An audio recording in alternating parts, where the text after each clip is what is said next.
എല്ലാവർക്കും നമസ്കാരം. എൻ്റെ പേര് ഹന്ന മരിയം. ഞാൻ ഫ്ലവർ ഇംഗ്ലീഷ് മീഡിയം സ്കൂളിലെ 6ാം ക്ലാസ്സിൽ പഠിക്കുന്നു. ഇന്ന് ഞാൻ ദീപിക പത്രത്തിലെ കൊച്ചേട്ടൻ്റെ കത്ത് വായിക്കാൻ പോകുന്നു. അമ്മ പൊന്നമ്മയല്ലമ്മേ തങ്കമ്മ. പ്രിയ DCL കൂട്ടുകാരെ, 2026 ജൂലൈ 19 ന്യൂയോർക്ക് സിറ്റിയിലെ ന്യൂജേഴ്സി സ്റ്റേഡിയം ഇളക്കിമറിക്കുകയാണ്. അർജന്റീനയെ 1 ഗോളിന് തോൽപ്പിച്ച് സ്പെയിൻ ഫിഫ ലോകകപ്പ് വിജയം നേടിയ നിമിഷം. സ്പെയിൻ ടീമിൻ്റെയും ആരാധകരുടെയും വിജയാരവങ്ങൾക്കും അർജന്റീനയുടെയും മെസ്സി ഫാൻസിൻ്റെയും ആർത്തനാദങ്ങൾക്കുമിടയിലൂടെ തനിക്ക് കിട്ടിയ സ്വർണ്ണ മെഡലും കയ്യിലുയർത്തി ഗാലറിയിലേക്ക് നോക്കിക്കൊണ്ട് ഗ്രൗണ്ടിൻ്റെ അരികിലൂടെ ഒരാൾ ഓടുകയാണ്. അയാളുടെ പേരാണ് നിക്കോ വില്യംസ്. ആഫ്രിക്കൻ വംശജനായ സ്പാനിഷ് ഫുട്ബോൾ ടീം അംഗം. ഇക്കഴിഞ്ഞ ജൂലൈ 12-ന് 24-ാം പിറന്നാൾ ആഘോഷിച്ചവൻ. മകനെ എന്ന വിളിയുമായി ഗാലറിയിൽ നിന്നു ഇരുകൈകളും നീട്ടിനിന്ന മരിയ ആർതർ എന്ന അവൻ്റെ അമ്മയെ കണ്ടതും ഈറനണിഞ്ഞ മിഴികളോടെ നിക്കോ തൻ്റെ മെഡൽ അമ്മയുടെ കഴുത്തിൽ ചാർത്തി. ചുറ്റും പൊതിഞ്ഞ ചാനലുകളോടവൻ പറഞ്ഞു, കളിക്കളത്തിൽ എനിക്ക് വളരെ വേഗം ഓടാൻ കഴിയും. എന്നാൽ എനിക്കെൻ്റെ അമ്മയോളം വേഗത്തിൽ ഓടാനാവില്ല. കാരണം ജന്മനാടായ ആഫ്രിക്കയിലെ ഘാനയിൽ നിന്ന് രക്ഷപ്പെട്ട് സഹാറ മരുഭൂമി താണ്ടിയാണ് അമ്മയും അച്ഛനും സ്പെയിനിലെത്തിയത്. അതിനാൽ എൻ്റെ അമ്മയ്ക്കാണ് ഈ മെഡലിന് എന്നെക്കാളും അർഹത. പ്രിയ കൂട്ടുകാരെ, ലോകം കോരിത്തിരിച്ചു നിന്ന അനുപമ നിമിഷമാണിത്.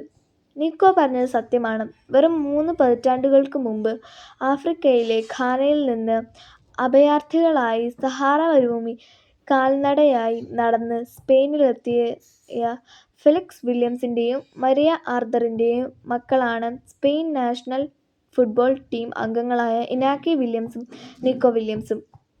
നിക്കോയുടെ കഥ കേട്ടപ്പോൾ ഘാനയിൽ നിന്ന് സഹാറ മരുഭൂമി വഴി സ്പെയിനിലെത്താനുള്ള ദൂരം ഗൂഗിൾ മാപ്പിലൂടെ കണ്ടെത്താൻ ശ്രമിച്ചു നോക്കി. 5700 മുതൽ 6000 കിലോമീറ്റർ ദൂരമാണ് ആ മാതാപിതാക്കൾ നടന്നത്. കാൽനടയായി നടന്നാൽ ഏകദേശം 130 മുതൽ 150 ദിവസങ്ങൾ നിർത്താതെ നടക്കണം ഈ ദൂരം പൂർത്തിയാക്കുവാൻ. ഒരുപക്ഷേ അവർ ഘാനയിൽ നിന്നും അൾജീരിയയിലൂടെ സഹാറ കടന്ന് ഒറാനിൽ നിന്ന് കപ്പൽ കയറി ആലിഖാൻ്റെ തീരത്തിറങ്ങി ആഗോസ്റ്റിലൂടെ സ്പെയിനിലെത്തിയിട്ടുണ്ടാകാം.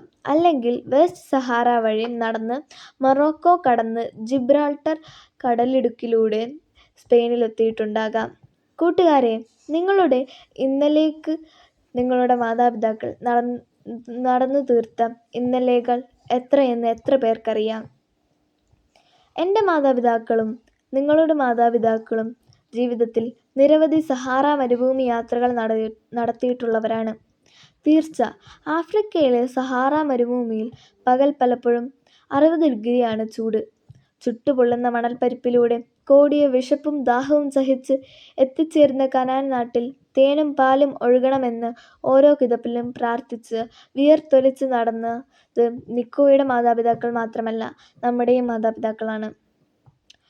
കടബാധ്യതകളുടെയും രോഗങ്ങളുടെയും പരാജയഭീതിയുടെയും ജീവിതഭാണ്ഡങ്ങളുമായി ജീവിതത്തിൻ്റെ സഹാറ താണ്ടുന്ന നമ്മുടെ മാതാപിതാക്കളുടെ ഈ ജീവിതയാത്രയിൽ സ്നേഹത്തിൻ്റെ തേനരുവികളും സത്യസന്ധതയുടെ വെൺമേഘത്തണലും വിശ്വസ്തതയുടെ ദീപസ്തംഭങ്ങളുമാകാൻ മക്കളായ നമുക്ക് കഴിയണം.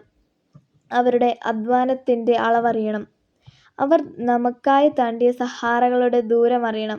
അപ്പോൾ തൻ്റെ പൊന്നായ അമ്മയോളം വരില്ല ഈ പൊന്നിൻ്റെ മെഡൽ എന്ന് തിരിച്ചറിഞ്ഞ നിക്കോയെപ്പോലെ നമ്മുടെയും കഠിനാധ്വാനത്തിൻ്റെയും സ്ഥിരപരിശ്രമത്തിൻ്റെയും വേർപ്പുതുള്ളികൾ പതിച്ച ജീവിതമാകുന്ന മെഡലുയർത്തി നമുക്കും പറയാൻ കഴിയും, അമ്മ പൊന്നമ്മയല്ലമ്മേ തങ്കമ്മയാണ്. തനി തങ്കം കൊണ്ട് എൻ്റെ ഹൃദയത്തിൽ പ്രതിഷ്ഠിച്ച എൻ്റെ തങ്കമ്മ. സ്നേഹാശംസകൾ, സ്വന്തം കൊച്ചേട്ടൻ.